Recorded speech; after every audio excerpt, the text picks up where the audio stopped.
आज मैं फिर आपके सामने उपस्थित हुई हूँ स्पोकन के एक और नए टॉपिक के साथ, जो है हमारा use of May and might. May and might जो कि मॉडल ऑक्सिलरीज है, जिसका मैंने मॉडल ऑक्सिलरीज में शॉर्ट में मेंशन किया था। तो आज हम बात करते हैं मे और माइट के ग्रामर और स्पोकन के स्पेशल यूज के बारे में। तो देखिए, जो हमारा मे है, यहाँ पर मैंने 2 वर्ड लिखे हैं, मे और माइट।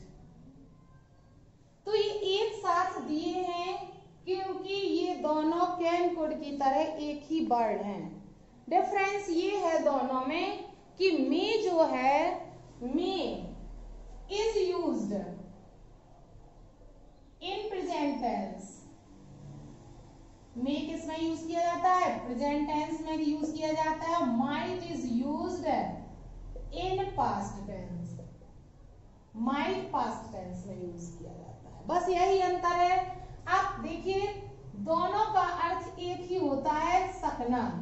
अब इसे प्रेजेंट में यूज करेंगे तो सकता है आ जाएगा, इसको पास्ट में यूज करेंगे तो सकता था आ जाएगा या सका आ जाएगा। ये इसके हिंदी सेंस है।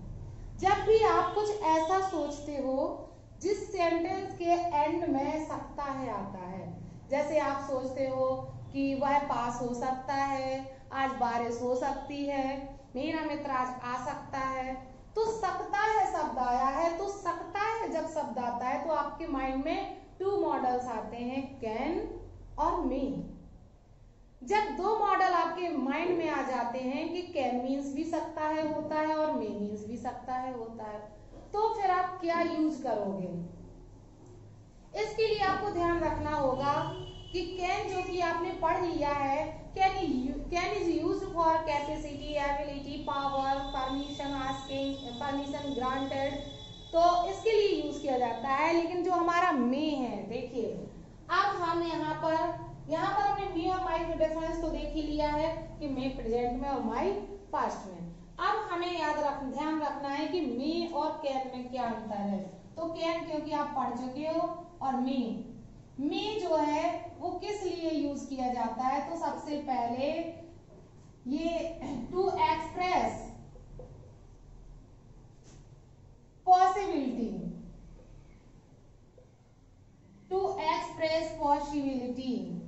सबसे ज्यादा यूज किया जाता है वो पॉसिबिलिटी एक्सप्रेस करने के लिए मे। तो देखिए, मे जो है वो हमें पॉसिबिलिटी के लिए ही यूज करना है। स्पेशली पॉसिबिलिटी होती है संभावना, किसी भी चीज की, किसी भी कार्य की जब संभावना होती है, और वो भी किसमें? In present. किसमें? In present. प्रेजेंट में जब संभावना हो तो हम मे का यूज ही करेंगे। जैसे कि बारिश होने की संभावना है तो हम एग्जाम्पल में कहेंगे कि आज बारिश हो सकती है, तो हम सेंटेंस बनाएंगे इट मे रेन टुडे। ये सेंटेंस बनाएंगे। कैसे बनाएंगे? क्योंकि इसका फॉर्मूला बनता है, सबसे पहले सब्जेक्ट आता है, उसके बाद हम मे या माइट का यूज करेंगे, इसके बाद वर्ब फर्स्ट होगी, और उसके बाद ऑब्जेक्ट और अदर वर्ड होगा। इस फॉर्मूले के बेस पर हमें बनाना है, और सभी यूजेस इसी फॉर्मूला के बेस से बनते हैं। बस हेल्पिंग वर्ब की जगह चेंज हो जाती है, दूसरी वर्ब आ जाती है, सब्जेक्ट और verb, helping verb, main verb, object, other verb. तो देखिए, इट सब्जेक्ट है और हमने मे का यूज किया क्योंकि प्रेजेंट में पॉसिबिलिटी हम एक्सप्रेस कर रहे हैं। तो इट मे रेन टुडे, मतलब आज बारिश हो सकती है। अगर हम इसी को ये कह दें कि बारिश हो सकती थी, आज बारिश हो सकती थी, तो हो जाएगा इट माइट रेन टुडे। तो ये इट माइट रेन टुडे हो गया, तो ये माइट का एग्जाम्पल हो गया, और इसमें क्या शो हो गया? Possibility in past. तो प्रेजेंट में पॉसिबिलिटी है तो हम मे का यूज करेंगे, और पास्ट में पॉसिबिलिटी है तो हम माइट का यूज करेंगे। जैसे कि हम कहें ट्रेन लेट हो सकती थी, द ट्रेन में बी लेट। अगर हम कहें ट्रेन में बी लेट तो हम इसका अर्थ होगा कि प्रेजेंट में ट्रेन लेट हो सकती है, तो ये प्रेजेंट हो गया। और अगर हम इसी को बना दें कि the train might be late, अगर आप कहना चाहते हो कि ट्रेन लेट हो सकती थी तो ये पास्ट में पॉसिबिलिटी थी, तो ये पास्ट हो गया। अब ये प्रेजेंट का था इसलिए मे आ गया, और ये पास्ट में पॉसिबिलिटी है तो माइट आ गया। तो यहाँ पर देखिए मे और माइट किस लिए यूज किया जाता है, तो to express possibility in present may आ जाएगा, और इसी को हम कहेंगे to express possibility in past. तो देखिए ये दोनों के रूल एक साथ चलेंगे यहाँ पर हमारे। तो ये पहला हो गया to express possibility in present में, और इसी के दूसरे पार्ट में हो गया to express possibility in past.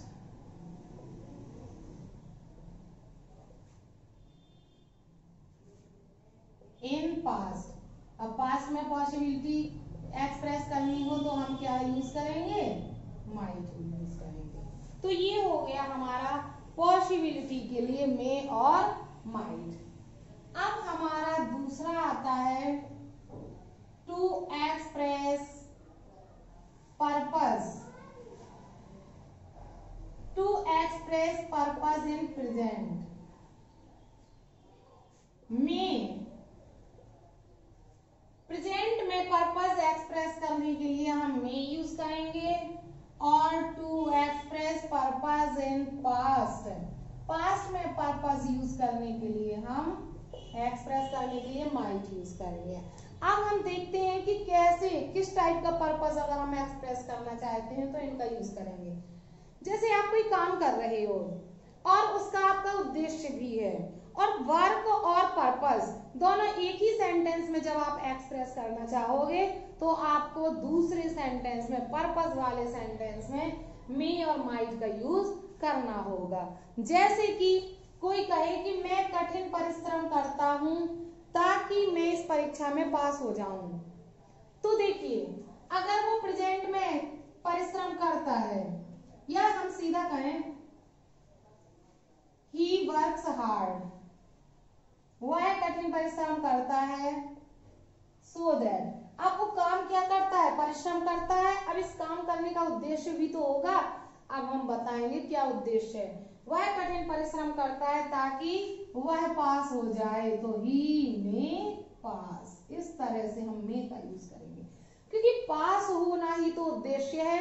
ये फर्स्ट सेंटेंस प्रेजेंट में है तो ये बता रहा है कि हमारा सेकंड सेंटेंस भी प्रेजेंट में होगा। अब हमारा अगर पहला सेंटेंस पास्ट में होता, ही वर्कड हार्ड, उसने कठिन परिश्रम किया, अब वो कर चुका कठिन परिश्रम, पास्ट में हो गया तो हो जाता उसने कठिन परिश्रम किया ताकि वो पास हो जाए। देखिए दोनों में पीछे वाले सेंटेंस का सेंस एक ही होगा, वह कठिन परिश्रम करता है ताकि वो पास हो जाए, और उसने कठिन परिश्रम किया ताकि वो पास हो जाए। तो ये दोनों का सेंस तो एक ही होगा, लेकिन ये प्रेजेंट में है तो ये प्रेजेंट में बनेगा, ये फर्स्ट पास्ट में है तो सेकंड पास्ट में बनेगा। तो इस तरह से हम सो दैट के साथ जब भी कोई सेंटेंस जोड़ते हैं तो उसमें पर्पस होता है और उसमें मे माइट का यूज करते हैं। तो ये है हमारा यहाँ पर पर्पस के लिए use of May and might. अब हम चलते हैं नेक्स्ट में।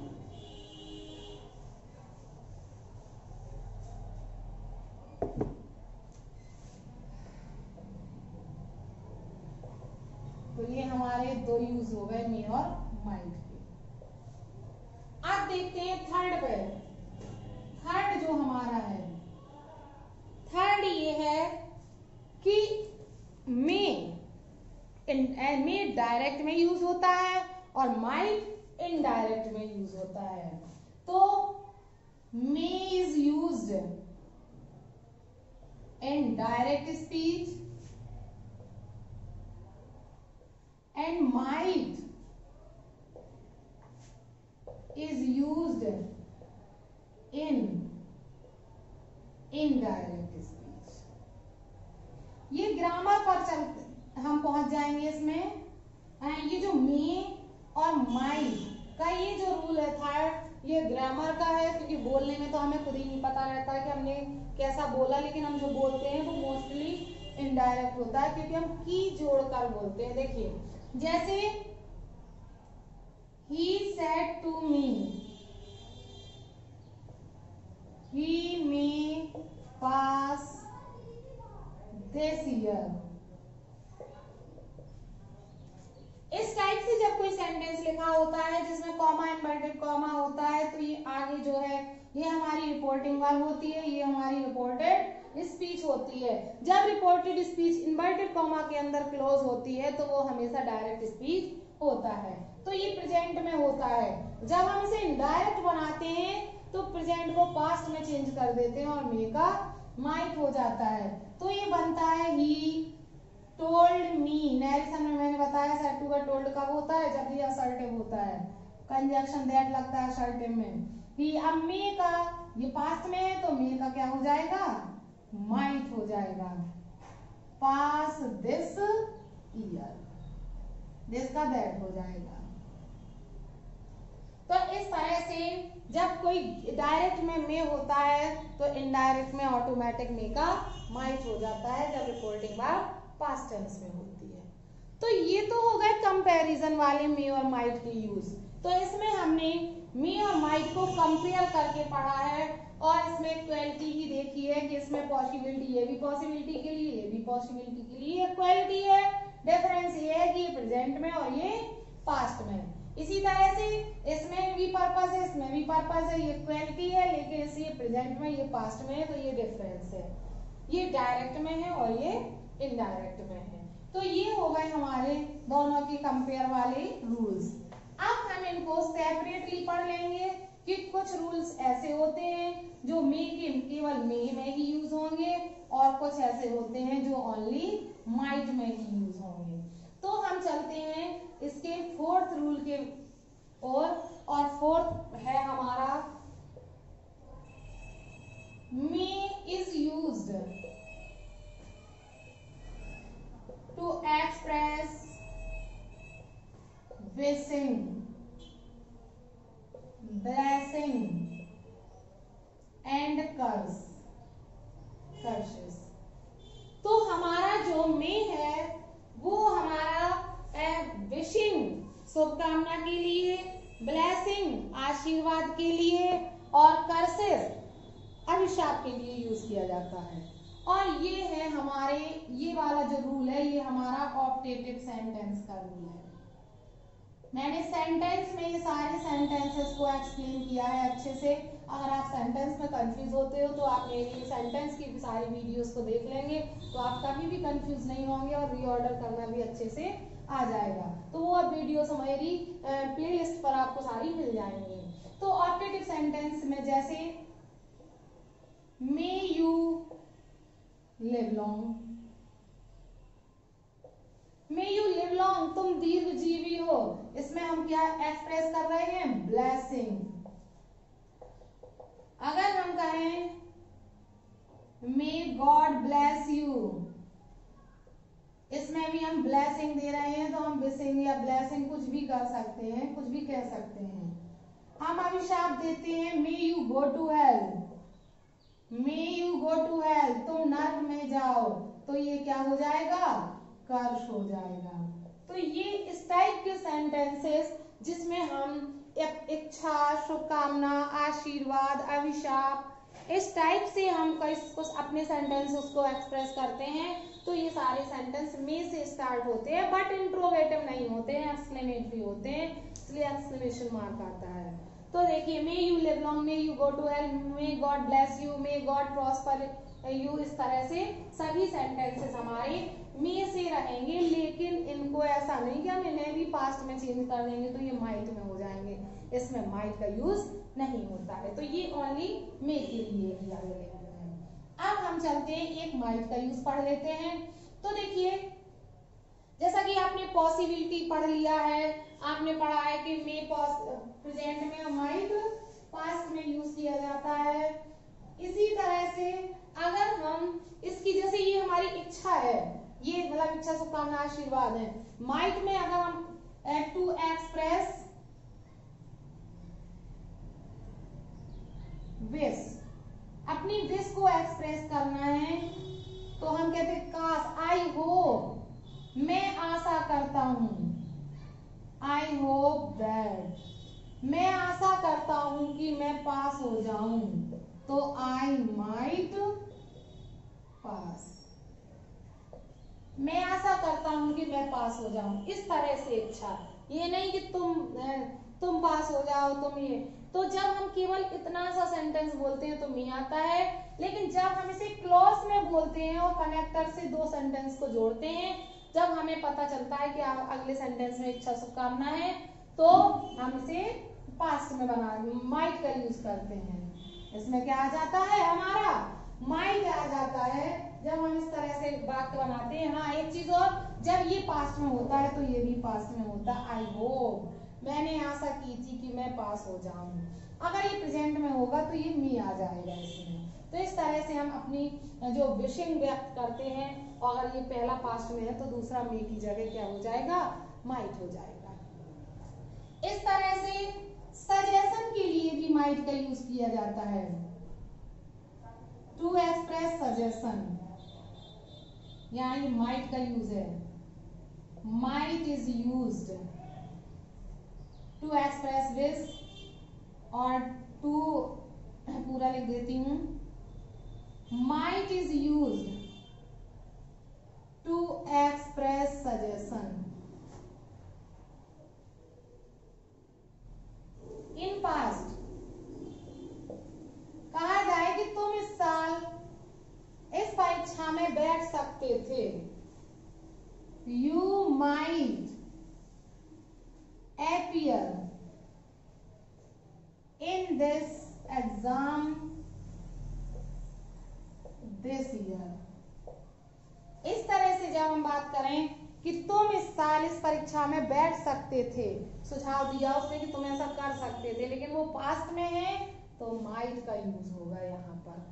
तो ये है हमारे use of May and might, जो मैंने ग्रामेटिकल तरीके से भी आपको पढ़ाया, जिससे कि आपको ग्रामर के लिए भी यूजफुल हो, और हिंदी में भी एक्सप्लेन किया कि किस तरह से आप अपने विचारों को, क्योंकि हम इंडियंस हैं तो हमारी मदर टंग हिंदी है, तो पहले जो हम सोचते हैं वो हिंदी में ही आता है, फिर उसे हम इंग्लिश में बोलते हैं, तो एक ट्रांसलेशन का वे चलता है।